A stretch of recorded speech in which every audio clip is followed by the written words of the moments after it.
बिस्मिल्लाहिर्रहमानिर्रहीम। अस्सलामु अलैकुम। बेशुमार दुरूद सलाम नबी करम सल्लल्लाहु अलैहि वसल्लम और आप सल्लल्लाहु अलैहि वसल्लम की आल पर। मैं अपने तमाम देखने सुनने वाले मुअज़्ज़ज़ व्यूअर्स को अपने चैनल पे खुशामदीद कहता हूँ। उम्मीद है अल्लाह के फ़ज़ल से आप सब खैरियत से होंगे और आप में से अगर कोई किसी किस्म की मुश्किलात का सामना कर रहा है, अल्लाह अपने फ़ज़ल के सदक़े नबी करीम सल्लल्लाहु अलैहि वसल्लम के सदक़े आप तमाम की मुश्किलात आसान फरमाए। मोहतरम व्यूअर्स, आज एक और बहुत उम्दा वीडियो कहानी लेके आपकी खिदमत में हाज़िर हुआ हूँ।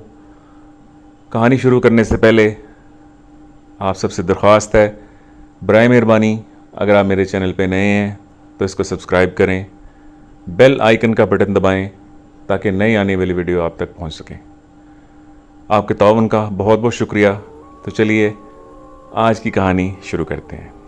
आज की वीडियो जनाब हारिस सलाहुद्दीन साहब ने कनाडा से भेजी है। उनका ताल्लुक़ पाकिस्तान के शहर लाहौर से है। वो वहाँ पे करीब 9-10 साल से कनाडा में मुकीम है और वो ट्रक ड्राइविंग की जॉब करते हैं। कहानी बहुत सनसनीखेज़ है।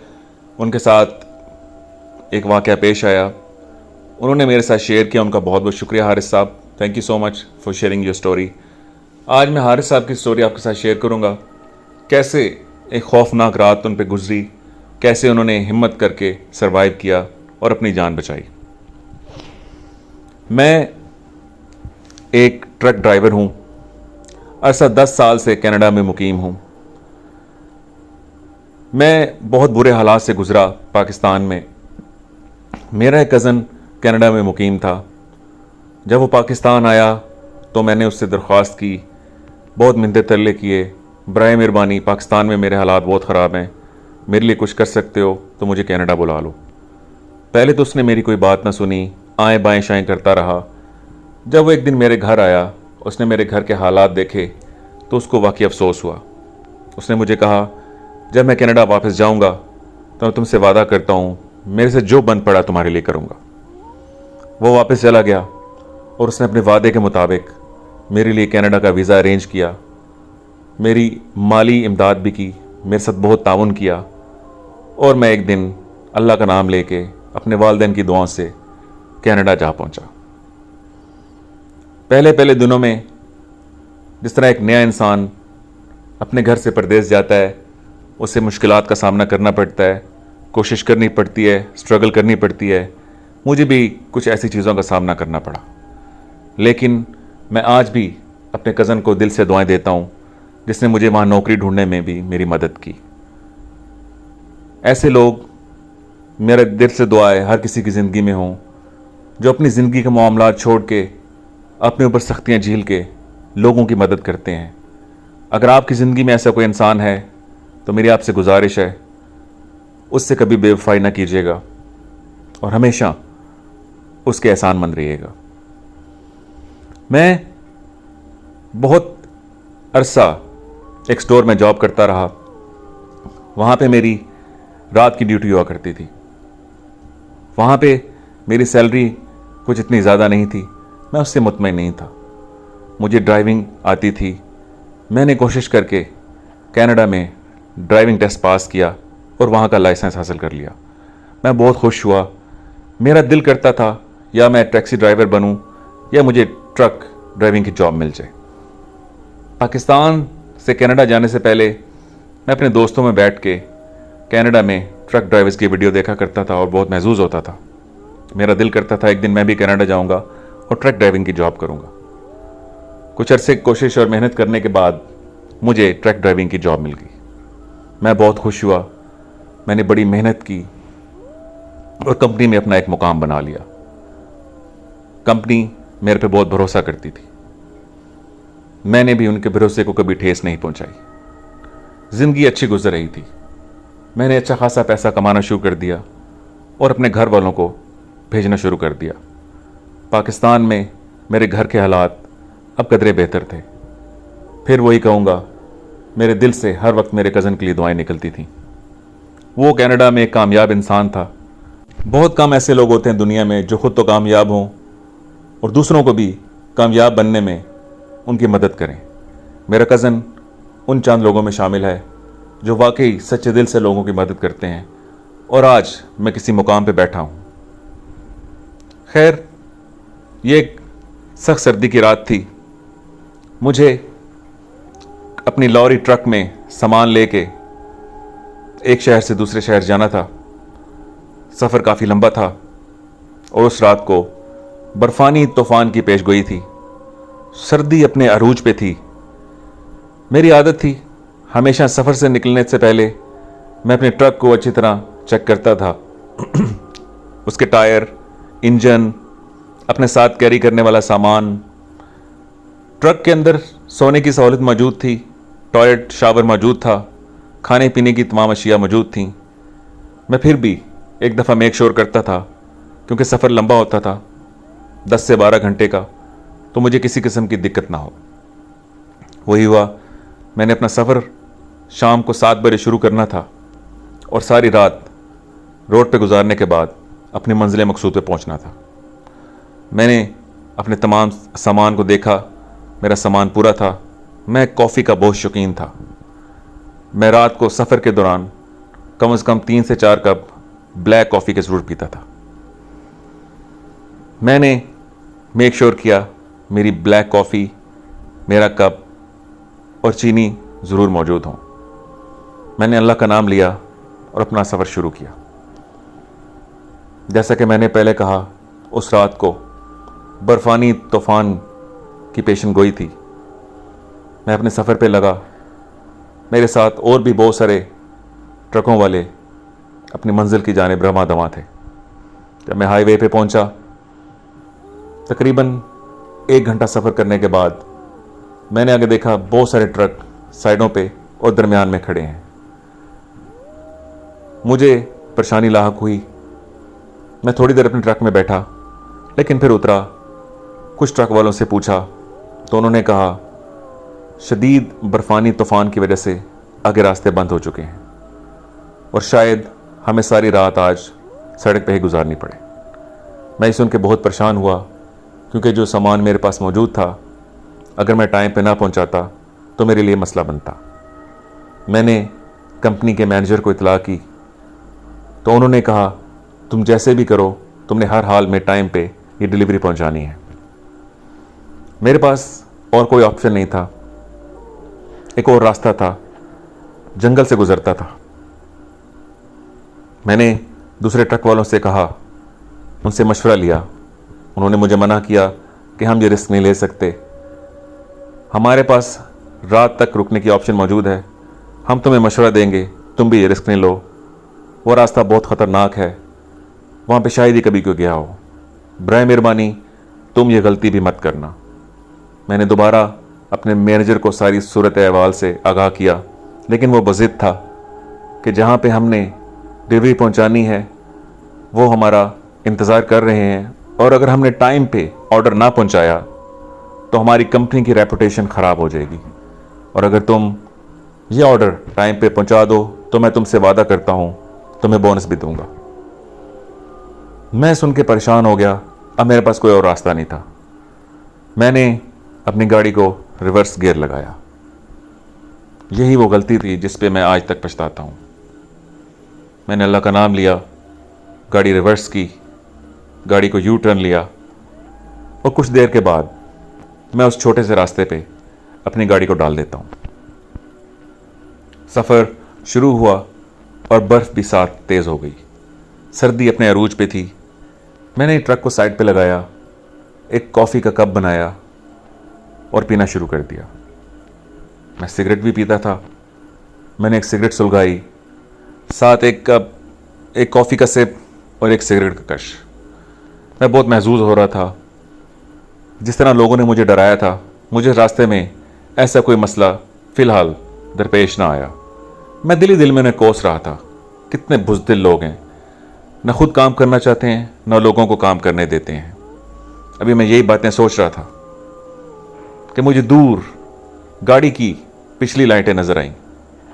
मैं हैरान और परेशान हुआ। इस अंधेरी रात में, इतनी शदीद बर्फबारी में, एक गाड़ी सड़क के बिल्कुल दरमियान में खड़ी है। मैंने फ़ौरन से ब्रेक लगाए।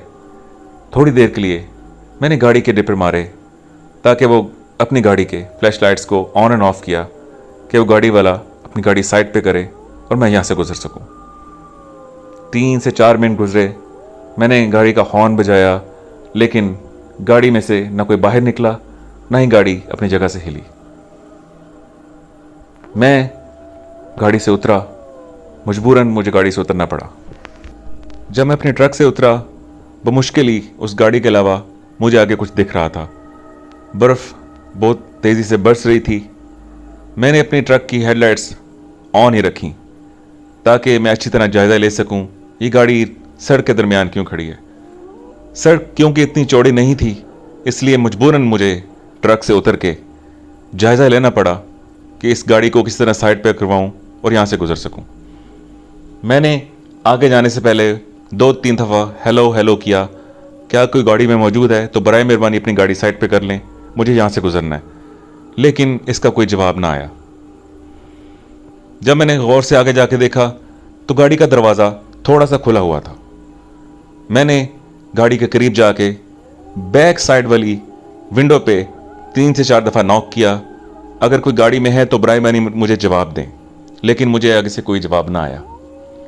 गाड़ी की चाबी इग्निशन के अंदर थी, वो ऑन थी, लेकिन गाड़ी स्टार्ट हालत में नहीं थी।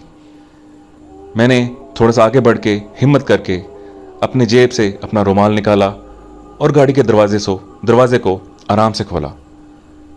अंदर कोई मौजूद नहीं था। मैं वापस अपने ट्रक में आया, अपनी टॉर्च उठाई और दोबारा गाड़ी की तरफ रवाना हुआ। मैंने अच्छी तरह उससे तलाशी ली, गाड़ी की बैक साइड में तलाशी ली, लेकिन वहाँ पे कोई भी मौजूद नहीं था। अब मैं गाड़ी की अगली तरफ जैसे ही गया तो मेरी अचानक चीख निकल गई। गाड़ी के आगे एक अच्छा खासा भेड़िया मुर्दा हालत में पड़ा था, खून में लथपथ। मैं देख के बहुत परेशान हुआ। ये भेड़िए की लाश पड़ी है, लेकिन गाड़ी में कोई मौजूद नहीं है। मैंने जैसे ही वो टॉर्च ज़मीन पे मारी तो मुझे किसी इंसानी कदमों के निशान दिखाई दिए और साथ ही बहुत सारे जंगली जानवर जैसे कुत्ते या भेड़िए के पाँव के निशान दिखाई दिए। मैं बहुत डर गया। मैं चाहता तो वहाँ से वापस जा सकता था, लेकिन मैंने सोचा क्या पता कोई इंसान मुसीबत में हो, मुझे उसकी मदद करनी चाहिए। मैं थोड़ा सा आगे बढ़ा, मुझे कदमों के निशान मज़ीद दिखाई दिए। 3 से 4 मिनट आगे जाने के बाद साइड पे, रोड की साइड पे बर्फ़ काफ़ी गहरी थी और उसमें कदमों के निशान वाज़ह तौर पे दिखाई दे रहे थे। मैं थोड़ा सा और आगे बढ़ा तो मुझे अपने हाथ में जो टॉर्च थी उसको मैंने ज़मीन पे मारा तो मुझे वहाँ पे गिरी हुई टॉर्च नज़र आई। मुझे शक गुज़रा, खुदा न खास्ता यहाँ पे कोई इंसान बहुत बड़ी मुश्किल में गिरफ्तार है और मुझे आगे चल के उसकी मदद करनी चाहिए। मैंने वो टॉर्च भी उठाई। अब रोशनी काफ़ी ज़्यादा हो गई थी। मैं आगे बढ़ता गया। वो कदमों के निशान भी मुझे बदस्तूर नज़र आ रहे थे। जैसे ही मैंने थोड़ा सा आगे जाके देखा तो मुझे बहुत सारी सुर्ख अंगारे एक साथ इकट्ठे नज़र आए। मैं हैरान हो गया, इस अंधेरी रात में जहाँ पे सख्त बर्फबारी हो रही है, यहाँ पे अंगारे कैसे हो सकते हैं। जब मैंने अपनी टॉर्च थोड़ी सी दूर मारी तो मेरी सीटी गुम हो गई। मेरी ऊपर की सांस ऊपर और नीचे की नीचे रह गई। कमोबेश 8 से 10 भेड़िए एक इंसान को खा रहे थे। मेरा जिस्म जैसे साकत सा हो गया। मेरे में इतनी भी हिम्मत ना थी कि मैं वहाँ से भाग के अपनी जान बचा सकूं।